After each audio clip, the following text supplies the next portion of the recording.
નમસ્કાર વિદ્યાર્થી મિત્રો, આપની યુટ્યુબ ચેનલની અંદર આપનું હાર્દિક સ્વાગત છે। વિદ્યાર્થી મિત્રો, આની પહેલાના લેક્ચરની અંદર આપણે બાયસાયક્લો સંયોજનોના નામકરણની વાતો કરી અને ત્યાર પછી જી નીટ માટે ખૂબ જ ઉપયોગી એવા ટોપિકની આજે આપણે વાત કરવાની છે અને એ પણ નામકરણની જ વાત કરવાની છે। આમ તો બાયસાયક્લો અને સ્પાયરો સંયોજનો બંનેનું નામકરણ જી નીટ માટે ખૂબ જ ઉપયોગી બનતું હોય છે। તો એવી આજે વાત કરવાની છે, આપણે સ્પાયરો સંયોજનોનું નામકરણની વાત કરવાની છે। હવે વિદ્યાર્થી મિત્રો, અહીંયા જોઈએ આપણે કે સ્પાયરો સંયોજનોનું નામકરણની અંદર જોઈએ તો સૌપ્રથમ શું હોય છે। તો તમને ખ્યાલ હશે કે આની પહેલા આપણે બાયસાયક્લોની વાત કરી તો એની અંદર બે બ્રિજ કાર્બન હોય અને બે કાર્બન વડે બે વલયો જોડાયેલા હતા, પણ અહીંયા જે આપણે વાત કરવાની છે એ એક કાર્બન વડે બંને વલયો જોડાયા હશે એમ કહી શકાય છે। તો અહીંયા આપણે જોઈએ કે જ્યારે બે વલય એકબીજા સાથે એક જ કાર્બન મારફતે સંકળાયેલા હોય ત્યારે તે સ્પાયરો સંયોજનો કહેવામાં આવે। વિદ્યાર્થી મિત્રો, ખાસ ધ્યાન આપજો, તમે જુઓ કે બે વલયો છે એ બે વલયો એક જ કાર્બન મારફતે જોડાયેલા। દાખલા તરીકે જો આ એક વલય છે, બીજું વલય આ છે, તો અહીંયા તમે જોઈશો અહીંયા ટપકું બતાવેલું છે, તો એક કાર્બન વડે બંને વલય એટલે કે એક જ કાર્બન વડે બંને વલય જોડાયેલા છે એમ કહી શકાય। બધી જગ્યાએ તમે જોઈ શકશો એક જ કાર્બન વડે બંને વલય જોડાયેલા છે, એમાં એક વલય મોટું હશે અને એક વલય કેવું હશે, નાનું હશે। હવે આગળ જોઈએ તો આવા સંયોજનોમાં સ્પાયરો કાર્બનની બાજુના કાર્બનની, બરાબર જોજો, સ્પાયરો કાર્બન એટલે આ સ્પાયરો કાર્બન કહેવાય, એના બાજુના કાર્બનની શૃંખલાને નંબર અપાય છે। એટલે કે આવા સંયોજનોમાં સ્પાયરો કાર્બનની બાજુના કાર્બનની શૃંખલાને નંબર અપાય છે અને પ્રથમ નાના વલયને અને ત્યારબાદ મોટા વલયને નંબર આપવામાં આવે છે। તમે જોશો તો આપણે બાયસાયક્લો સંયોજનોની અંદર સૌપ્રથમ મોટા વલયને આપતા હતા ક્રમ, જ્યારે અહીંયા એના કરતા થોડું ઉલટું છે, તો કે અહીંયા સૌપ્રથમ તમારે નાના વલયને ક્રમ આપવાનો છે અને એની અંદર આપણે જોતા તો મોટા વલયને આપતા બાયસાયક્લોની અંદર, જ્યારે અહીંયા સ્પાયરો સંયોજનો છે એને સૌપ્રથમ નાના વલયને ક્રમ આપશું અને ત્યાર પછી મોટા વલયને ક્રમ આપવામાં આવતો હોય છે। તો વિદ્યાર્થી મિત્રો, જરાક આપણે ઉદાહરણ તરીકે જોઈએ તો સૌપ્રથમ તમને ખબર છે કે આ સ્પાયરો કાર્બન છે, તો ત્યાં આપણે નંબર આપવાનો નથી, તો અહીંથી આપશું તો 1 2 3 4, ત્યાર પછી જુઓ અહીંયા તમે 5 6 7 8 9 અને 10। હવે અહીંયા તમે 5 નંબર જે આપ્યો છે, સ્પાયરો કાર્બન છે ને 5 નંબર છે, પછી અહીંયા બી 6 આપી શકાય ને અહીંયા બી 6 આપી શકાય। જો અહીંયા 6 આપો તો 6 7 8 9 10 એનું એ જ થાય, 10 કાર્બન થવાના છે શૃંખલાની અંદર। તો આપણે જોઈએ તો આ રીતે ક્રમ આપી દીધો। વિદ્યાર્થી મિત્રો, ખાસ ધ્યાન રાખજો, ક્રમ આપવો ખૂબ જ મહત્વનો છે। જો ક્રમ આપવામાં તમે ભૂલ પાડશો તો નામ આખું ખોટું થવાનું છે, બરાબર। તો હવે આપણે જોઈએ કે અહીંયા સૌપ્રથમ નામકરણની અંદર કીધું કે પહેલા સૌપ્રથમ નાનો વલય, આપણે આ સ્પાયરો કાર્બન છે, આ સ્પાયરો કાર્બનને પહોંચવા માટે એક આ રસ્તો પણ છે અને બીજો રસ્તો આ પણ છે, તમે જોઈ શકો છો।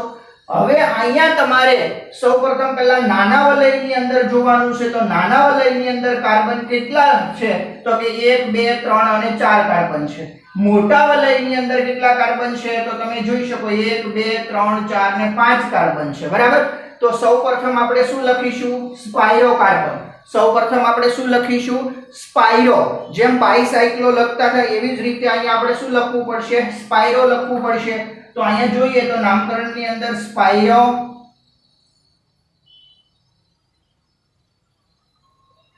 પછી કાઉન્સની અંદર આપણે લખીશું તો કે શું, તો પહેલા નાના વલયને ક્રમ આપ્યો તો કેટલા કાર્બન છે, 4, પછી એના પછી મોટું વલય તો 1 2 3 4 ને 5, તો કેટલા કાર્બન છે, 5, અને ત્યાર પછી 10 કાર્બન વાળો શું થશે, ડેકેન। શું થશે, ડેકેન।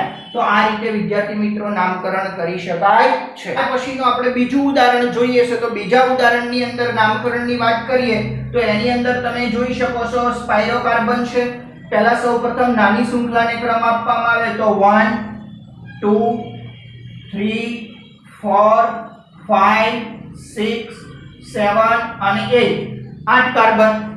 હવે તમે જોજો તો સૌપ્રથમ તમારે અહીં નામકરણમાં શું લખવું પડે? સ્પાઇરો. સ્પાઇરો. ત્યાર પછી કૌંસની અંદર, અહીંયા કૌંસની અંદર બે જ આંકડા આવશે, બે વલય છે, બે જ રસ્તા છે, એક મોટું વલય એક નાનું વલય. ઓલાની અંદર બાયસાયક્લોની અંદર ત્રણ રસ્તા થતા હતા બ્રિજ કાર્બનને સામસામે જવા માટે, જ્યારે અહીંયા એવું નથી. તો સ્પાઇરો પછી તમારે નાનું વલય લેવાનું. કેટલા કાર્બન છે? 1 અને 2. તો શું લખીશું? 2. ત્યાર પછી મોટા વલયની અંદર 1 2 3 4 ને 5 કાર્બન. તો 2 પછી 5 અને 8 કાર્બન વાળો કોણ છે? ઓક્ટેન. બરાબર. તો આ રીતે પણ એક ઉદાહરણ કરી શકાય. ત્યાર પછી આપણે ત્રીજા નંબરના ઉદાહરણની વાત કરીએ તો તમે જોઈ શકો છો આ કોણ છે? સ્પાઇરો કાર્બન છે. સૌપ્રથમ આપણે નાના વલયને ક્રમ આપીએ તો 1 2 3 4 પછી જોજો 5 અહીંયા આપો જ આપી શકાય 5 6 7 8 9 અને 10. તો 10 કાર્બન થયા. પરંતુ વિદ્યાર્થી મિત્રો એક ખાસ તમે યાદ રાખજો કે આ સ્પાઇરો કાર્બન છે એના પછી દ્વિબંધ છે અને તમને ખબર છે આલ્કીન કહેવાય. આલ્કીન. તો આલ્કીન ની અંદર ઇન પ્રત્યય લાગતો હોય છે. તો આપણે જોઈએ તો પહેલા સૌપ્રથમ નાના વલયની વાત કરતા હોઈએ, પણ એ પહેલા આપણે શું લખવું પડે? સ્પાઇરો. સ્પાઇરો કૌંસની અંદર શું લખીશું? 1 2 3 અને 4. એટલે કેટલા કાર્બન છે? 4. 4 પછી તમે જુઓ તો બીજા મોટા વલયની અંદર 1 2 3 4 ને 5. તો કેટલા કાર્બન છે? 5. હવે 10 કાર્બન વાળો ડેકેન થશે. કોણ થશે? ડેકેન. પણ આપણે ડેક 1 ઇન લખીશું, કારણ કે અહીંયા ડેક 1 ઇન શા માટે? તો કે અહીંયા પહેલા કાર્બનને આલ્કીન છે, આલ્કીન ક્રિયાશીલ સમૂહ છે, એટલે અહીંયા લખશું ડેક 1 ઇન. તો આ રીતે નામકરણ થશે.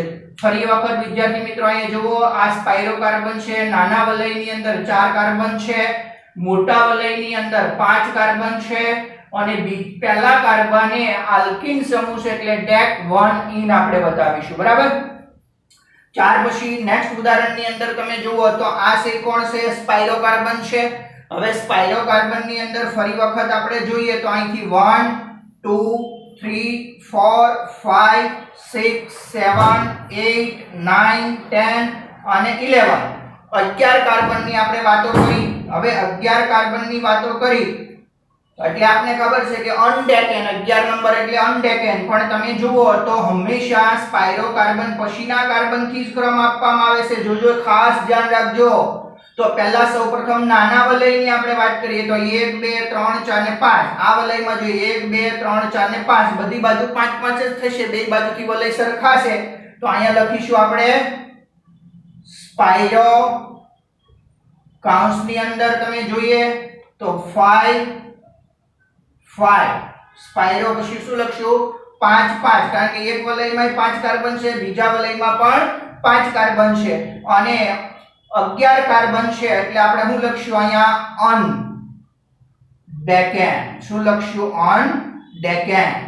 તો આ રીતે વિદ્યાર્થી મિત્રો તમે જોયું હશે કે સ્પાઇરો કાર્બન સંયોજનોનું પણ નામકરણ કરી શકાય. એટલે કે સ્પાઇરો સંયોજનોનું પણ નામકરણ આ જ નિયમથી કરી શકાય છે.